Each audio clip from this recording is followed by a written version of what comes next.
I went to a second-hand bookshop the other day, came back with lots of books, as you do. There's not so many second-hand bookshops around, so you have to make the most of them. One of the books that I came away with was a 1920s guidebook of Eastbourne. That's a seaside resort down in East Sussex. It's very lovely, a bit bigger than Worthing, where I live.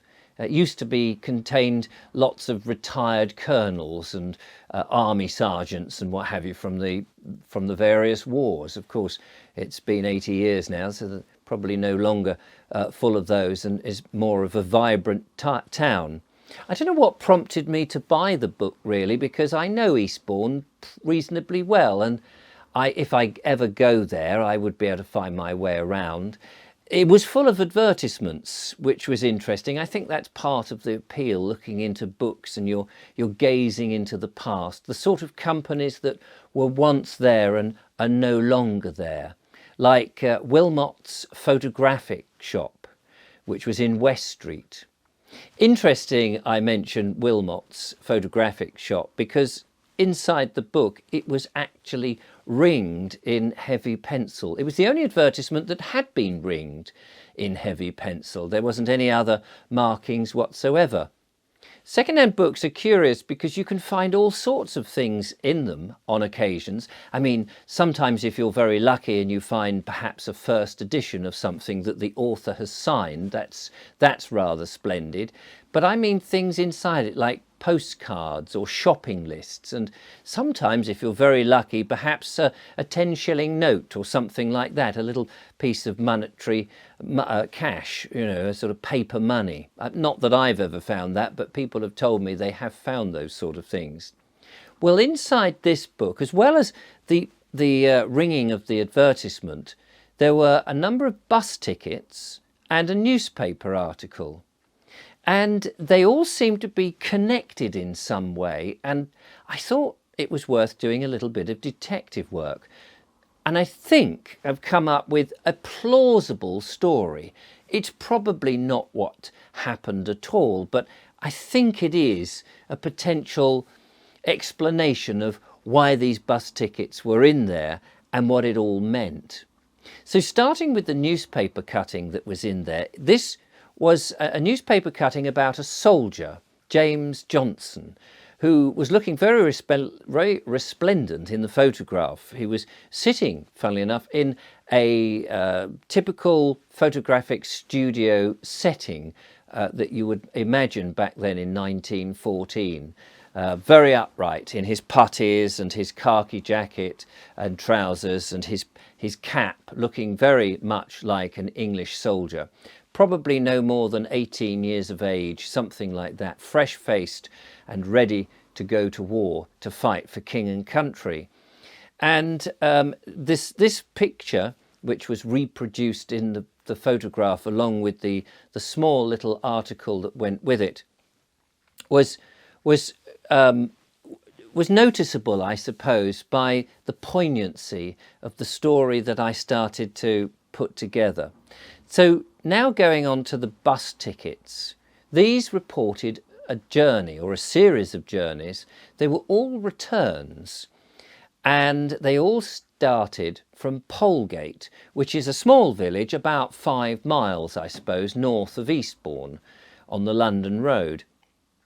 And from 1914, it seems that this soldier, who'd been called up, presumably, had got his papers, wanted to go into Eastbourne to have a photograph taken.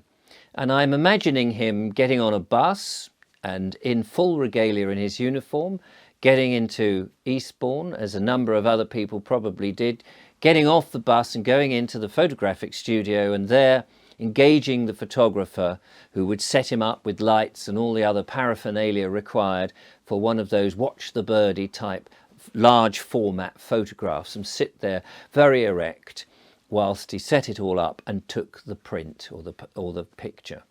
And you can imagine that. And then, of course, having done all of that, he came back home on the bus, very pleased with himself, I'm sure.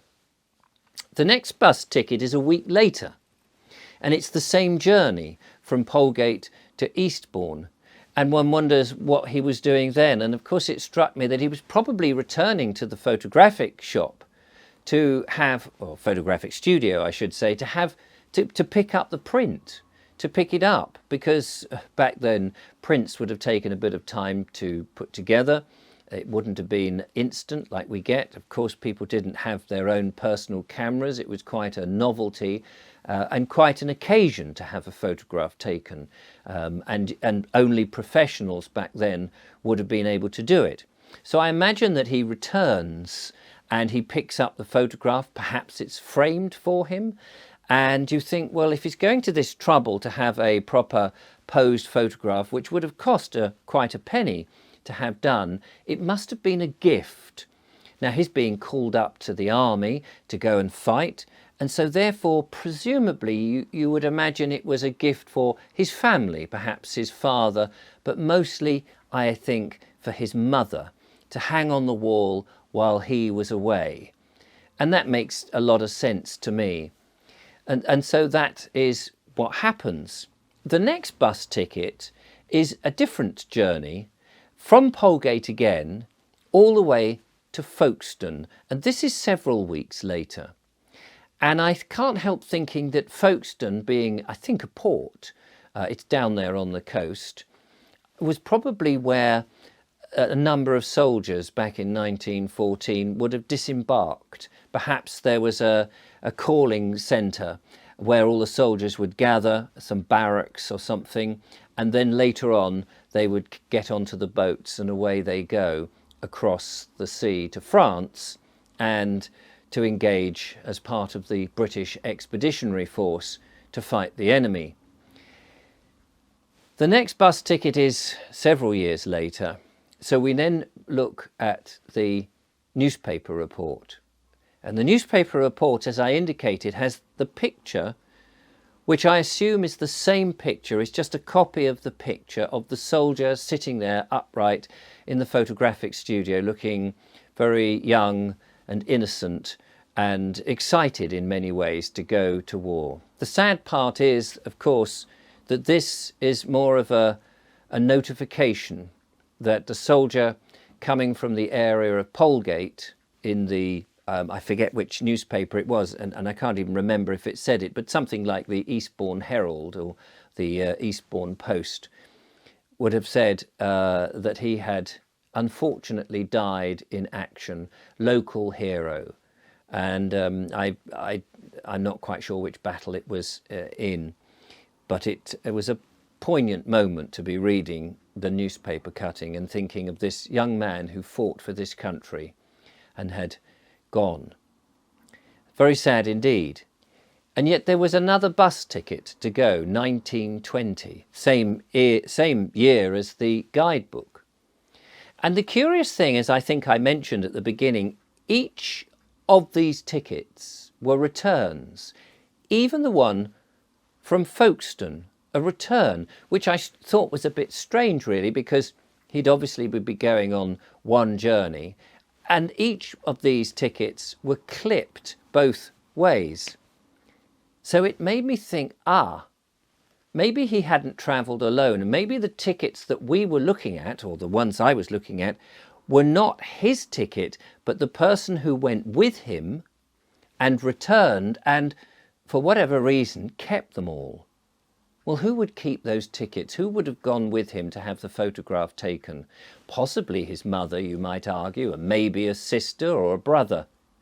Or maybe a sweetheart, somebody who was going to miss him dreadfully when he went away for however long.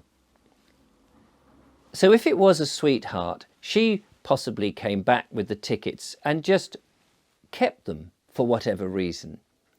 But after the war, she goes and buys another ticket from Polegate back to Eastbourne. And she could be doing a number of things, of course. She might be going to church, she might be going, but this ticket is with the other ticket. So I could not help but think that she'd returned to the photographic studio. Why? Maybe to get another print, a print of this soldier. For the other one would be residing with the mother and Presumably the parents wouldn't want to part with a picture of their son, but the sweetheart whose lover has now died may want a print. But maybe there's another reason, not just that she wants a print.